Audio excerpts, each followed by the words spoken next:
Undercurrent, sponsored by John Hughes in Victoria Park. Choose your station before you choose your program. Absolutely.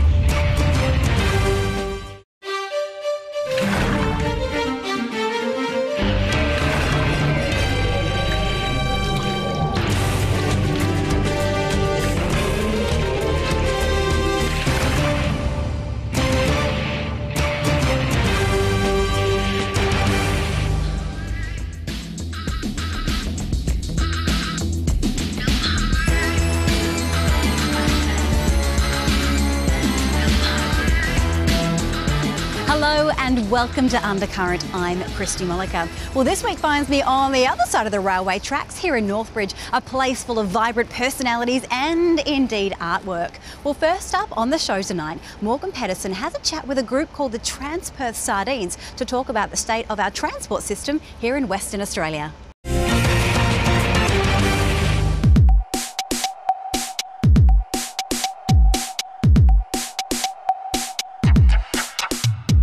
Every morning, thousands of West Australians catch public transport into the city. Yet a common sight now on our rail platforms is of congestion, with many people having to wait for one or even two trains to pass before being able to board.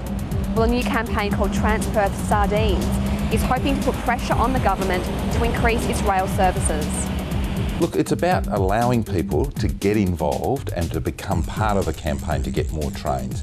We've been campaigning as a political party now for a couple of years about the need for more trains, and what we thought was that it's about time we actually allowed the community to become involved in that campaign. This gives people plenty of opportunities to participate and help send the message to Mr Barnett and Mr Buswell that we need more trains and we need them now. They've been very dismissive of it, as they have been about our ongoing campaign to get more trains. But I'm confident as the campaign builds, and it will take a bit of time, but as it builds and gets out there through the community and more people become involved, I'm hoping that we'll get such great pressure that the government can no longer continue to dismiss the campaign or the need to invest in more public transport. As a Labor Party, we are sick and tired of being the only party that has invested in the Perth rail network over the last 30 years. You know, we're the only party that has built new rail track in Perth over the last 30 years. We also electrified the system. We, reopened the Fremantle line some 30 years ago after the Liberals had closed it. When we were last in government, we spent in real dollar terms $3 billion on expanding the capacity of the public transport system. This current government is spending around $500 million over about a 6-year period. It's simply not enough to keep up with the demand that's out there. Minister for Transport Troy Buswell declined to comment on camera but did release this statement, saying this stunt is nothing more than a fundraising attempt in disguise. And rather than providing the people of Perth with any information about improving public transport, all Labor has done so far is ask Perth people to contribute funds for a political campaign. He's also said that the Liberal National Government is spending $165 million on 45 new rail carriages, as well as undertaking the biggest investment in bus services in a decade. It's not about getting candidates elected, it's about getting more trains, but most importantly, it provides people with plenty of other opportunities. And that's the bit that Mr Buswell, by making those sort of comments, is wanting to deflect away from. What he doesn't want to see is the people of Perth being able to express their anger about the public transport, because then he knows he will have to fix it. And the only way they can fix this problem is to cancel some of those pet projects of the Premier, those self-indulgent projects of the Premier that don't add to the vibrancy of Perth but make the Premier feel good about himself. Look, they can get involved many ways. The simplest way is to go onto the website. We've got it on the flyers that we've been handing out, and it's www.transperthsardines.com.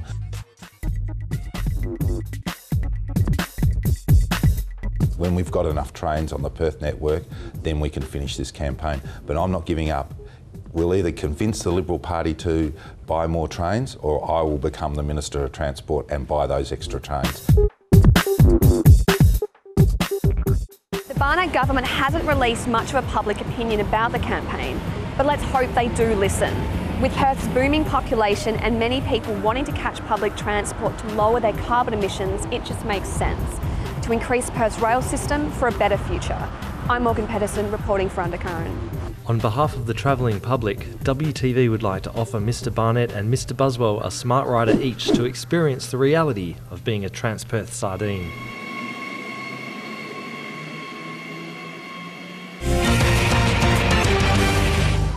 Well, Northbridge is certainly a treasure trove, and right now I'm here in 189 Arcade in a store called Claris Antiques, which is certainly worth a look along with all the other stores around here as well. Well, this week is the lead up to Anzac Day, so right now in Undercurrent, let's take a look at Anzac Day through very different eyes.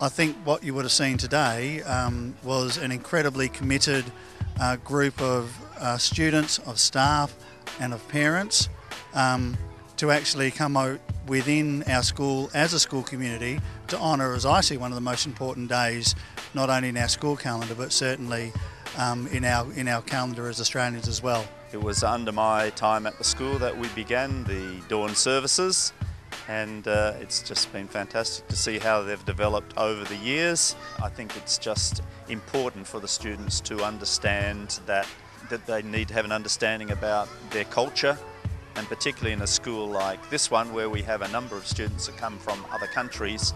Anzac Day is a great way of bringing all the cultures together as Australians. Anzac Day at Pointer Primary School has taught a huge amount about the commitment of past Australians and actually what it means to be loyal and look after each other.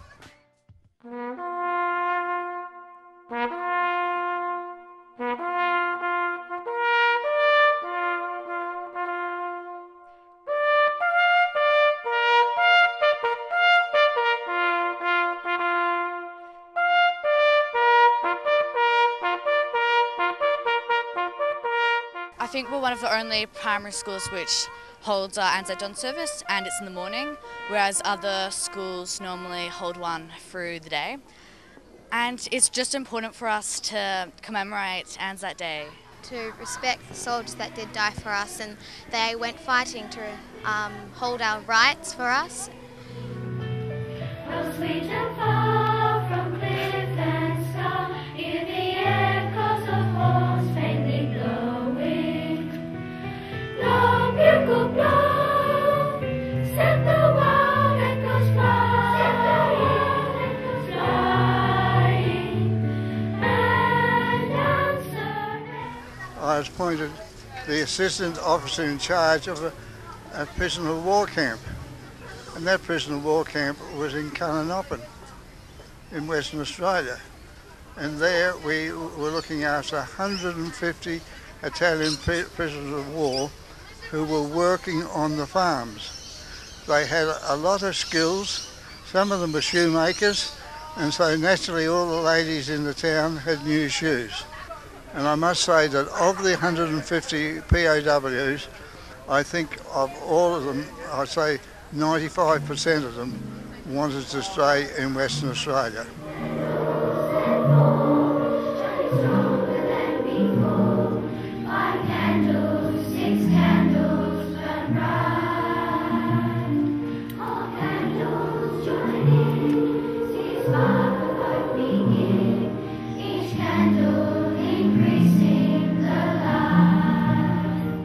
I've been asked to talk a little on the meaning of Anzac to me, the spirit of mateship, friendship, perseverance, integrity, and I guess just it was just one of those ones that perseverance will win.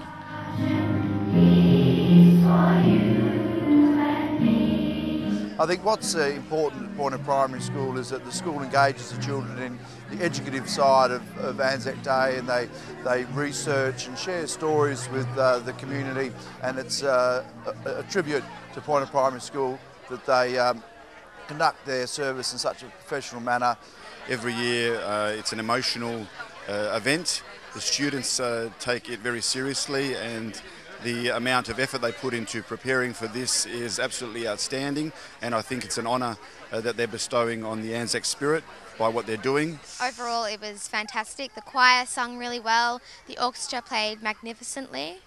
Yes, so overall we had a yes, and the guests were amazing. They really enjoyed it, and I can't wait to do it again. Yep.